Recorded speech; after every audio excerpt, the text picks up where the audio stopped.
Le vent du désert portait une odeur de mort cette nuit de novembre 1887 lorsque Margaret se tenait sur son perron, observant les tourbillons de poussière danser sur le plateau baigné de lune, quand le fracas de sabots fendit l'obscurité.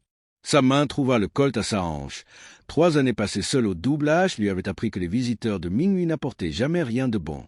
L'étranger surgit des ombres comme un rêve de fièvre, grand, large d'épaules, le chapeau baissé sur des yeux qui accrochaient la lumière des étoiles comme de l'acier poli. Son cheval écumait, les flancs trompés, et le sang assombrissait sa manche gauche là où une balle avait effleuré la chair. « Madame, dit-il d'une voix râpeuse comme le sable, je m'appelle Jack Morrison. Mon cheval est fini, et je ne suis pas loin derrière. » À 58 ans, Margaret sentit son souffle se bloquer. Elle avait enterré le désir avec son mari Tom. S'était convaincue que la passion était un luxe de jeunesse. Mais quelque chose dans la voix de cet inconnu, désespérée, dangereuse, vivante, ranima des braises qu'elle croyait éteintes.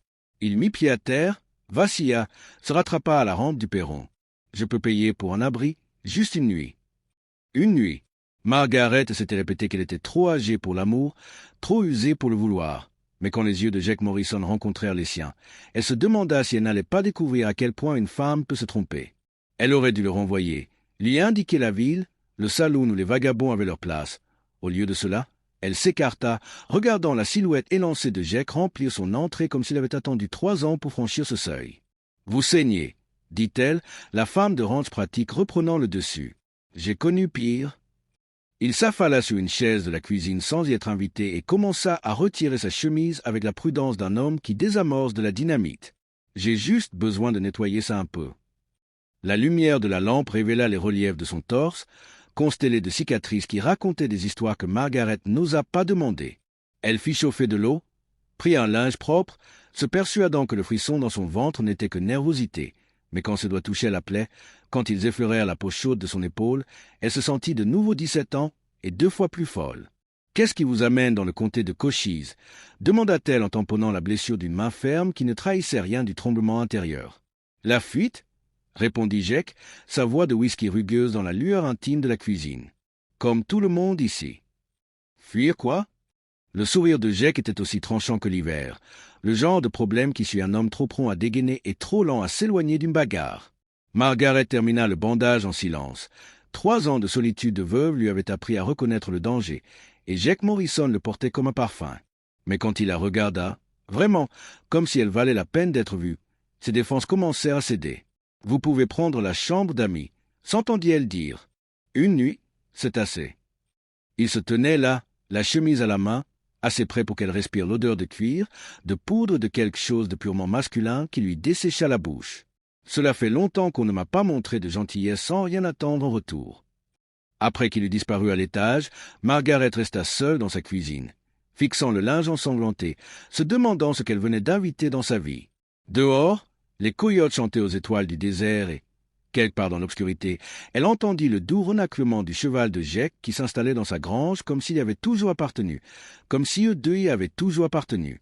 L'aube arriva trop tôt et pas assez vite. Margaret se réveilla au bruit du bois fondu et découvrit Jack, torse nu dans sa cour, maniant sa hache comme s'il était né pour cela. La sueur brillait sur ses épaules tandis qu'il travaillait, et elle l'observa depuis la fenêtre de sa cuisine, le café refroidissant entre ses mains. Quand avait-elle cessé de se voir comme une femme? Quand le désir était-il devenu un luxe qu'elle ne pouvait plus s'offrir? « J'ai pensé qu'il fallait que je gagne ma place, » dit Jack lorsqu'elle lui apporta le petit déjeuner. Son regard accrocha le sien par-dessus le bord de la tasse, et Margaret sentit une chaleur qui n'avait rien à voir avec le soleil d'Arizona. Ils travaillèrent le ranch ensemble ce jour-là.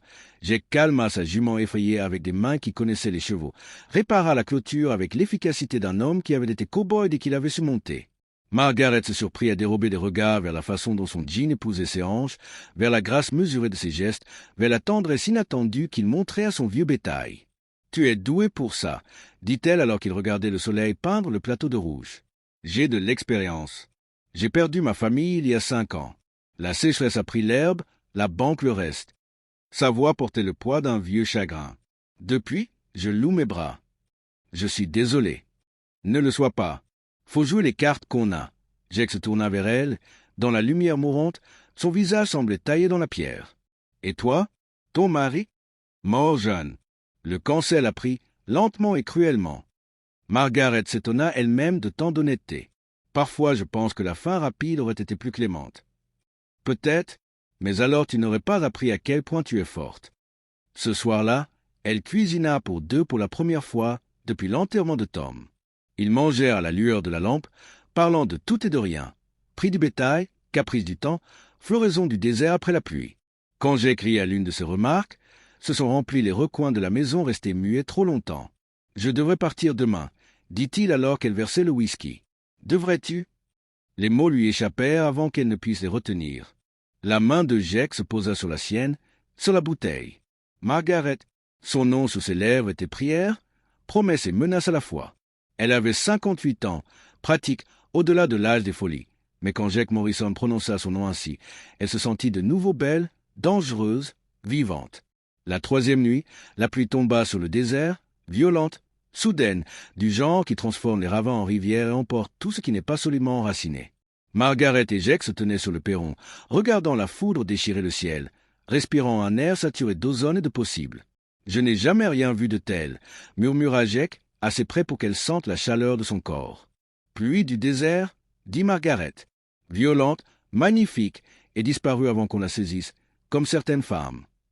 Elle se retourna et trouva ses yeux sur elle, sombre d'un désir qui reflétait l'orage au-dessus de leur tête. « Je ne suis plus ce genre de femme, Jake. Je ne suis plus jeune. Je ne suis pas. Tu es parfaite. » Sa voix fendit ses protestations comme le tonnerre brise le silence. « Bon sang, Margaret, tu ne vois pas ce que tu me fais ?»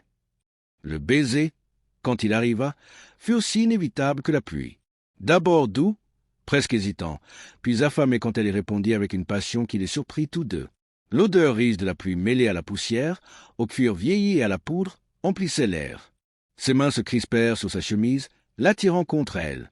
Elle sentit la rugosité de sa paume lorsqu'il y caressa doucement le visage, ses mains calleuses racontant une vie de travail dur et honnête. « Tu es sûre ?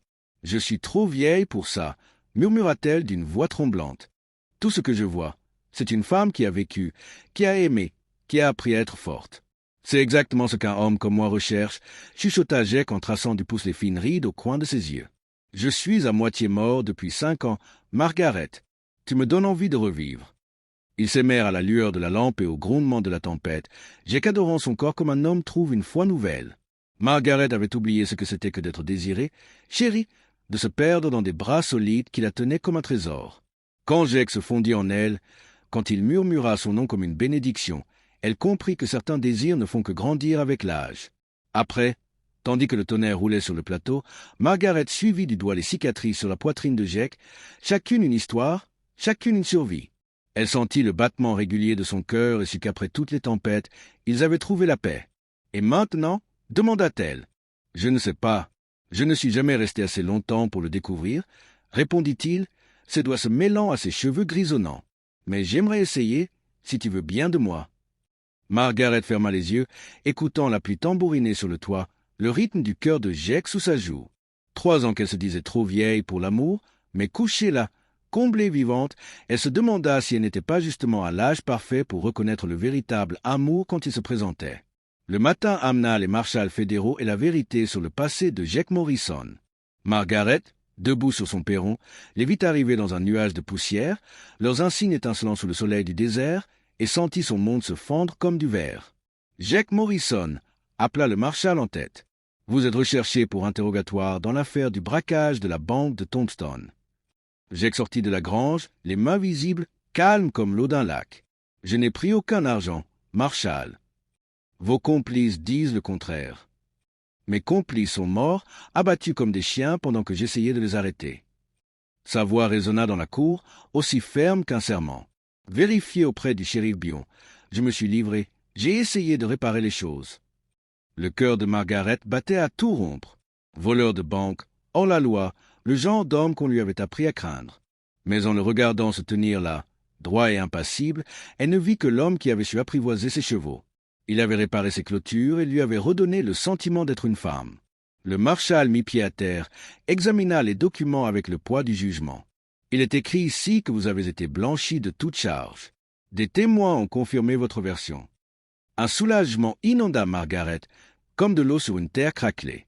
Mais il reste une prime sur votre tête, ajouta le marshal, de la part des anciens complices de votre gang. Vous feriez bien de trouver un endroit sûr où vous faire discret. » Quand ils repartirent et que la poussière retomba, Jake se tourna vers Margaret, les yeux emplis à la fois d'excuses et d'espoir. « J'aurais dû te le dire, » dit-il. « Oui, tu aurais dû. » Margaret descendit de son perron, ses bottes assurées sur une terre qu'elle avait trop longtemps foulée seule. Mais une femme de mon âge sait faire la différence entre un homme bien avec un passé sombre et un homme mauvais avec de belles paroles. Le sourire de Jake fut un lever de soleil après la plus longue des nuits. « Ça veut dire que tu me laisseras rester? Que je t'aiderai à faire tourner ce Rance. » Margaret balaya du regard ces demi-lacres de beauté et de rudesse, de rêves différés mais non détruits. Elle pensa à Tom, à l'amour perdu et retrouvé, au courage qu'il faut pour ouvrir son cœur après qu'il a été brisé. « Je suppose que je pourrais avoir besoin d'un coup de main, » dit-elle enfin. « Tant que tu comprends que ce n'est pas de la charité, tu travailleras pour ta place. » Je n'en attendais pas moins. Ce soir-là, ils s'assirent ensemble sur le perron, regardant le soleil incendier le ciel de l'ouest. Le bras de Jake était chaud autour des épaules de Margaret, et elle entendait au loin le meuglement des bêtes qui se calmaient pour la nuit. « Tu crois encore être trop vieille pour l'amour ?» demanda Jake d'une voix douce comme le vent du désert. Margaret sourit, se sentant à la fois 25, 58 et hors du temps. « Je crois que je suis exactement à l'âge où l'on sait faire la différence entre l'amour et tout le reste qu'ils essaient de nous vendre. » Les étoiles s'allumèrent une à une au-dessus du Doublage Ranch, et Margaret a su que parfois, les plus belles choses de la vie arrivent non pas quand on est assez jeune pour les désirer, mais quand on est assez mûr pour les mériter.